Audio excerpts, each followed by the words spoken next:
So I first came across your music actually when we did your piece While Mary Slept in 2022, and I knew from then on, sort of with you singing in the choir and being a composer, that I sort of wanted you to get you to write a piece for the choir as well. But sort of, it was one thing to write something for a choir that you know really well, but what's it like to write a piece where you know all the singers and you're friends with them? How does it affect the composition?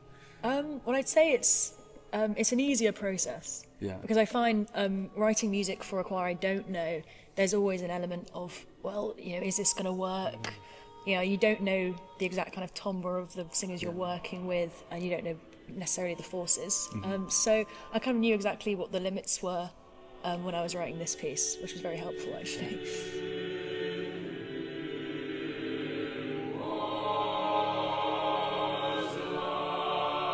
When I first played through the piece, when you sent it to me, sort of the harmony that really stood out for me was these major-minor clashes between sort of D minor and D major happening at the same time. What was going on with that? Was there a particular influence there, or a bit of the text that you were trying to bring out?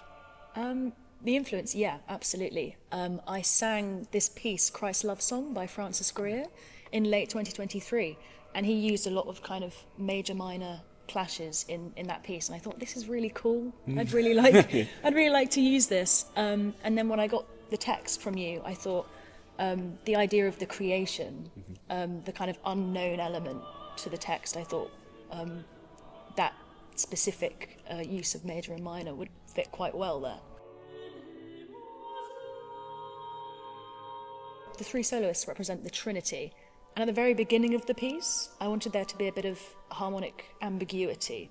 So you get the alto solo come in, but it's not until the two soprano solos complete the forces that the harmony becomes clear, and the intentions of the harmony become clear. So the piece we sang of yours a few years ago, While Mary Slept, that was written quite early on for you, wasn't it? I mean, why don't you talk a little bit about what your journey into composition was like? Absolutely. So that particular piece was actually the third piece I'd written in my own style as a composer. The first piece I wrote was for a competition, the BBC Inspire Composition Competition, which I ended up being one of the winners of.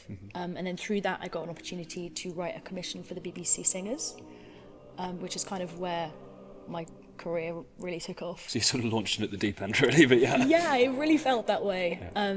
But then While Mary Slept, I was lucky enough to be approached by a multitude of voices, and then Truro Cathedral Choir, who I was one of the founding members of, ended up singing that and recording that.